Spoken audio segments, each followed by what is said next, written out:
Well, hello everybody, and once again, welcome back to Dean Peaches Dog Training and Education. My name is Jean Pam, and I've been training dogs since 1969, so I have a lot of experience.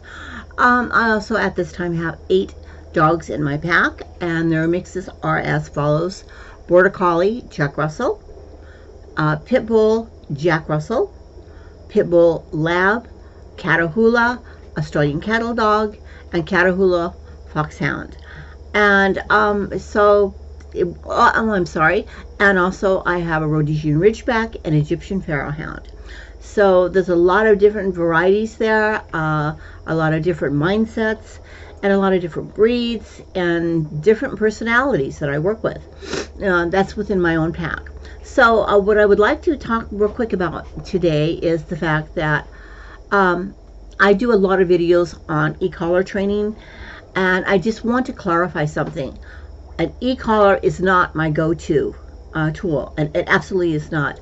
I use many different techniques to work with dogs. My voice, my hands, leashes, all sorts of other tools. And I want to make that very clear. E-collar is not my go-to.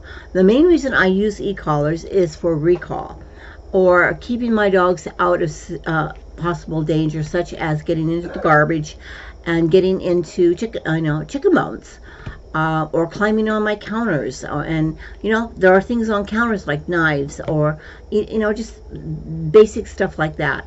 My e-collars, I very rarely ever use the stem. It's extremely rare, unless it's a matter of life and death, and then they may get a bit of a zap. I want to clarify that. When I do use the e-collars, it is normally just the audio or the vibration. And normally when I use them, it's because I'm out in public somewhere and I need my dogs to return immediately. And that's basically it. So I know a lot of my videos look like all I do is e-collar training. And the answer is absolutely no, I don't do that. I wish you guys could see a little bit more. I have recently been working with Odie on being more gentle regarding food aggression. And there was a time when I first got him, I have been bit several times by this dog because he was just simply afraid that somebody was going to steal his food. And that's what it came down to. Guarding your food resource is very strong in all dogs. They have to go through a process of understanding that you're not going to steal their food, that everything is okay. And for a dog like Odie, it was kind of tough. But with gentle work with him, helping him build his trust in me, and understand clearly that I am not going to take his food away. I am offering food to him. But there is a protocol before you get this food. And he has learned it very well. Now if I can just get him to not be so reactive towards other people when I'm not around, that would be great. But we're working on that. But see, all of this was done without an e-collar. This was all done with my voice and the process that I personally use. There were no leashes involved. There was no collars involved. Nothing. It was just him and I in a relationship. And using my hands, for example, when I would offer him a treat, I didn't do this, okay? No. A lot of dogs find this to be threatening. Not in Odie's case. What I end up doing is the treat would go on my hand. I would close my fist, turn very slowly, and give it to him like this. Here's Odie's mouth, and I would go, and then open my hand very slowly, and he would take it. Now he's gotten to the point where I can tell him to wait, and he's waiting very nicely. Also, I've got him to a point where he will gently take it from my mouth. Today was really a good day. Sometimes he gets a little excited and he comes at me a little too fast. I made another video about this, and I'm just going to edit it and show you guys that it'll maybe in this video. But the main thing I wanted to say is this. E-collars are not my go-tos. They're really not. And I'm sorry if I have led anybody to believe that. I should have clarified this early on, but I didn't. My fault, my bad. If I were to use an e-collar on every little thing, I would have a huge problem with my pack. E-collars are reserved only for certain things, and prong collars, same thing. I avoid using these tools whenever possible, because they are kind of like the last ditch effort to communicate with the dog.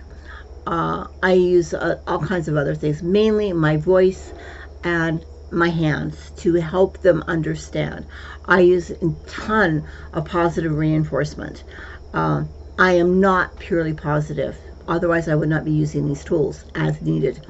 I use a leash, for example, with Milo.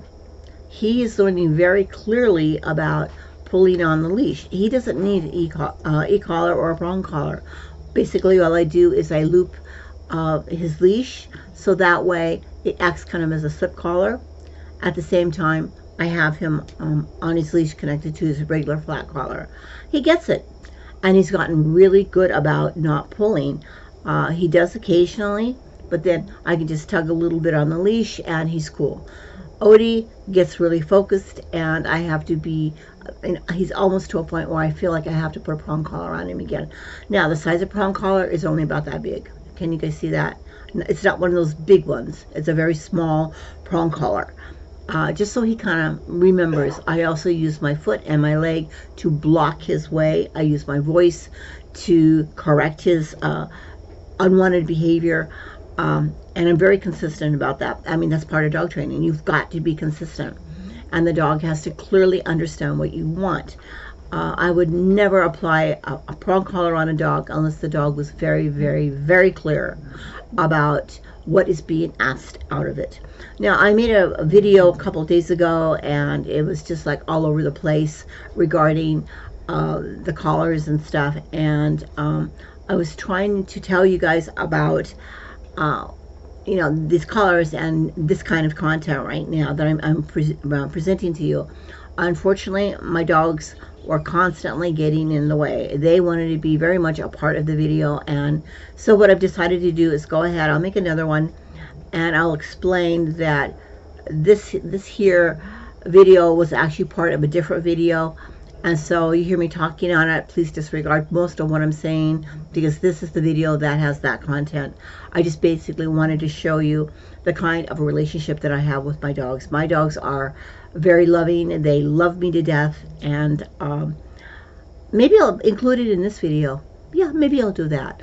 So guys, hey, as always, if you're not training them to do the right thing, you're training them to do the wrong thing. By not doing anything about any behaviors they're doing, they may be presenting to you. If you're not on it, and it's something you don't want them to do, like for example, chew on their leash.